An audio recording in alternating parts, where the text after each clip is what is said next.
எனக்கு பசியாற்ற வேண்டும். இதுக்கு உறவு அதுக்குரிய அறிவு தரப்புன்னு கேட்கணும்.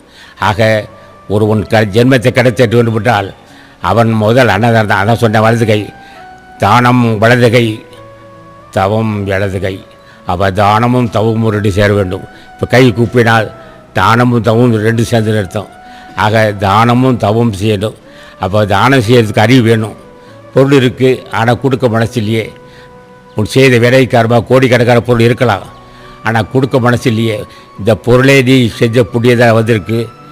நீ செஞ்ச புண்ணியத்தால் பொருள் குவிஞ்சிருக்கு. அந்த பொருளை ஏழை எளிய மக்களுக்கு அன்னதானம் செய்யறதுக்கு மனசு இல்லையே. அப்போ ஆசனை கேட்கணும், பொருளை கொடுத்த மனசு கத்தளைவா எனக்கு அன்னதானம் செய்யறதுக்கு ஒரு அறிவு கூடுன்னு கேட்கணும். இப்படி கேட்டு வந்தால் தான் நல்லாயிருக்கும். ஆக இந்த சங்க வளர்ச்சிக்கு காரணம் தமிழ்நாட்டு மக்கள். ஆசான் முருகப்பெருமான் அகத்தீசன் நந்தீசன் பொருள் கொடுத்தார். அந்த பொருளை கொண்டு ஏழைகளுக்கு அன்னதானம் செஞ்சோம். பேரின்பம் கேட்டான்.